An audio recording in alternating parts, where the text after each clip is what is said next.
Self-love. The significant thing about this video is that this is something that I'm still actually going through.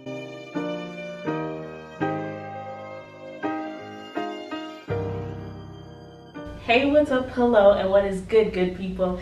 It's your girl Z, aka Zin, and if you're new here, welcome to Queen Zey's world. Originally my plan was to film this in February and then have it out on Valentine's Day. Self-love, love yourself, kind of video. But ironically enough, February was actually my worst month when it came to my self-confidence. Everything I thought I loved about myself shattered, and I'm basically starting over. So I won't go into too much detail of what I went through, but I will definitely share what I learned. Learn from every single experience you go through rather than letting it get you down. Just try to make something beautiful out of something that was meant to break you and crush you. It kind of reminds me of the song, what the devil meant for evil, God turn it around just for my good. I love that song. I'm gonna link it below if you want to listen to that song. Blessed and highly favored, it's amazing. As I was saying, I haven't sorted through everything yet. It's not like I'm making this video and I'm healed, like I know everything. I definitely don't. So if you have any advice from me, it is so welcome in the comment section. And I just want this video to kind of be, like the comment section of this video, to just be a discussion. People like me and you just sharing advice with other human beings on how to love ourselves and take care of ourselves. I'm not saying that what works for me is gonna work for everybody, but hopefully somebody out there is gonna be encouraged by this video. Love yourself. It's something so easy to say, but something difficult to do. There's a saying that when you love someone, you look at them through rose-colored glasses. Those glasses filter out all the negative, causing you to believe the person that you love is perfect. How then can you love yourself when you see both the good and the bad? You know how many times you've turned the other way to avoid running into someone chatty who you're just not in the mood to talk to. You know how many rude comments have run through your head when you see other people. You know how many promises you've broken, or worse, promises you made knowing very well you are not gonna follow through. So how can you look at yourself through rose-colored glasses and love yourself when you know how bad of a person you can be? Everybody believes something different about love. Personally, what I believe is you can only love someone you truly know. So right now, I want you to think of everybody in your life who you love. Family, friends, pets, teachers, anybody in your life. Just think of that person right now. Are they perfect? Is that person that you love so much absolutely flawless? Or do they sometimes do some things that annoy you? Are there some things that sometimes you wish they didn't do? If you can see that the person you love isn't perfect, what makes you still love them? Do you love people because they're perfect? Or is there another quality that makes you love a person regardless of their flaws? If the rose-colored glasses idea is truly what love is, then how is it that we are able to love people even when we don't see them as perfect? And how come we can see the flaws in the people that we love? And that's the thing. We don't love people because they're perfect. We love people because there's something about them that we admire. It could be the way that they're so kind to us. They're fun to be around. They give good advice. They make you feel special. They make you feel loved. I don't know, maybe you just find them really funny, or maybe there's a quality in them that you really admire and want to have in yourself. We admire the people around us because of how they make us feel about ourselves. Back to ourselves. Why don't you love yourself? Is it because your body doesn't look like what you think it should? Because you don't think you have good ideas? Because you were told you are ugly and believe it?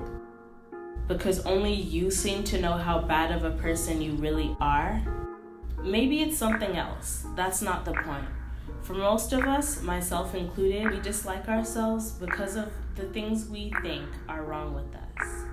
The things that we see are wrong with us. But isn't there something wrong with your best friend? I'm pretty sure they're a great person, don't get me wrong, but we did mention earlier that sometimes they do get on your nerves a little bit. And what about your siblings or your parents? I know we all love family. Family's important. We always say family first. But family also has a special way of getting on our nerves. Yet we love those people the most. Why don't we love ourselves the same way?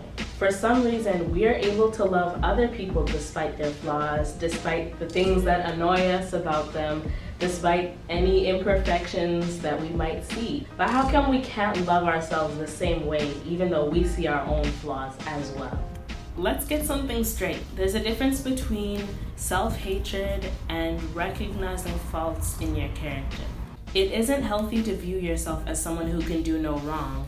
Self-reflection helps us to acknowledge our mistakes and improve ourselves. But when we focus so much on the things that don't matter, like what shape our nose is or how we stutter when we talk in front of other people, we're really not helping anyone. In fact, we're actually hurting ourselves, beating ourselves up for the things that actually make us unique individuals.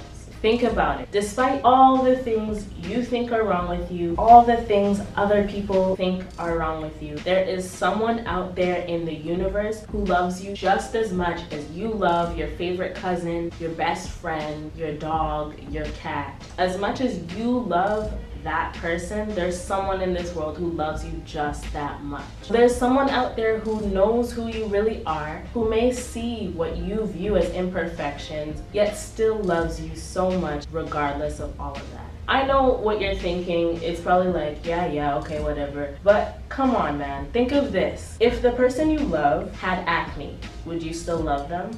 If the person you love so much had like a few pounds to kind of shed, would you still love them? If the person that you love so much had a crooked nose, would you still love them? The answer is yes. Like, it's so obvious. Of course you would still love them, because you don't love other people just based on what they look like. That's not real love. You love people for who they are on the inside. Why don't you love yourself the same way?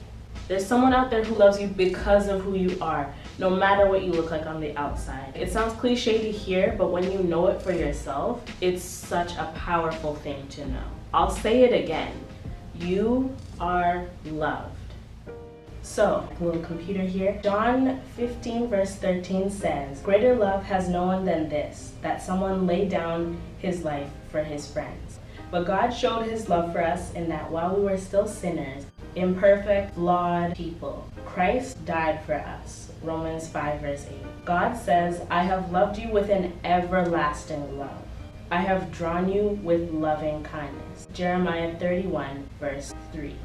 Someone out there loves you so much, and it would break their heart to hear the way you talk to yourself. Maybe you don't believe in God, and maybe you have your doubts. I'm not here to try to convince you of anything except for this one fact.